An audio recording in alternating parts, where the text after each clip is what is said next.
Hey everyone, good evening, welcome back to our channel. তো আজকে তোমাদের সাথে আমি শেয়ার করবো আমি সন্ধ্যাবেলাটা মানে কীভাবে একা একা সন্ধ্যাবেলাটা কাটাই, সেটা তোমাদের সাথে আজকে শেয়ার করবো। দেখতে থাকো আজকের ব্লগটা, মানে কী কী করি আর কি না করি, কীভাবে সময়টা কাটাই, সেই সমস্ত কিছু তোমাদের সাথে শেয়ার করবো। তো প্রতিদিন কিন্তু একইভাবে সবার সময় কাটে না, আমারও সেরকমই একই অবস্থা। তো আমি প্রতিদিন সন্ধ্যাবেলা একটুখানি ঘরের মধ্যে হাঁটাহাঁটি করে নিই। এটা হচ্ছে প্রতিদিনেরই একটা রুটিন বলতে পারো। তারপরে কিছুক্ষণ হাঁটাচলা করার পর আমি নিচে চলে যাই কিছু খাওয়া দাওয়া করতে। বাট আজকে হচ্ছে অনেকগুলো জামাকাপড় ছিল, তো সেই জন্য প্রথমে জামাকাপড়গুলো ভাঁজ করে নিচ্ছি। ওই যে আগেই বললাম যে প্রত্যেক দিন কিন্তু একই রকমভাবে কাটে না। আজকে জামাকাপড়গুলো আছে বলে ভাঁজ করছি। অন্যান্য দিন জামাকাপড় থাকে না, সেই টাইমটায় আমি নিচে চলে যাই। নিচে গিয়ে কিছু খাওয়া দাওয়া করে আসি। আর সন্ধ্যাবেলায় না সেরকম কোনো কাজ থাকে না। আর এখন তো আমি সেরকম কোনো কাজ-বাজ করছিও না। সেই কারণে তোমাদের সাথে সেরকম কাজ-বাজ শেয়ারও করতে পারছি না। আর বেসিক্যালি সন্ধ্যাবেলা কোনো কাজই থাকে না। জাস্ট শুয়ে বসেই কাটানোটাই কাজ। আর একটুখানি খাওয়া-দাওয়া, এটাই হচ্ছে কাজ সন্ধ্যাবেলার।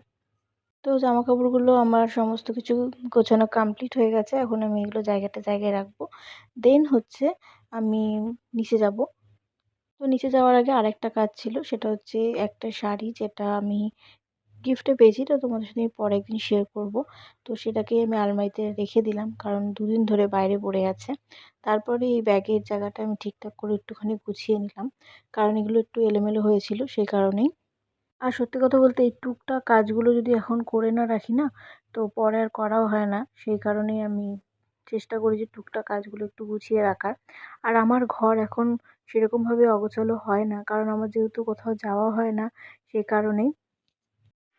তো এখন 7:30টার মতো বাজে, চলে এসেছি আবার উপরে।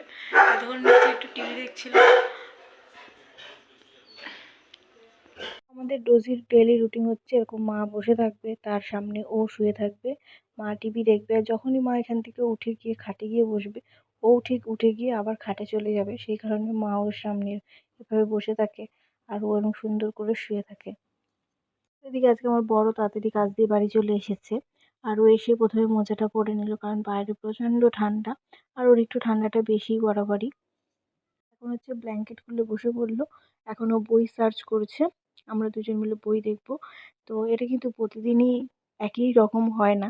একেক দিন ইচ্ছে হয় তখনই ও তাড়াতাড়ি কাজ দিয়ে বাড়ি চলে আসে। তখনই বইটা দেখা হয়।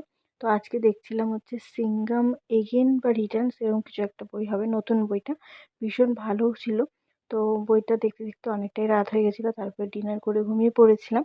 তো আজকে সন্ধ্যাটা এভাবেই কাটালাম। তো তোমাদের কেমন লাগলো আমার এই ছোট্ট ব্লগটা?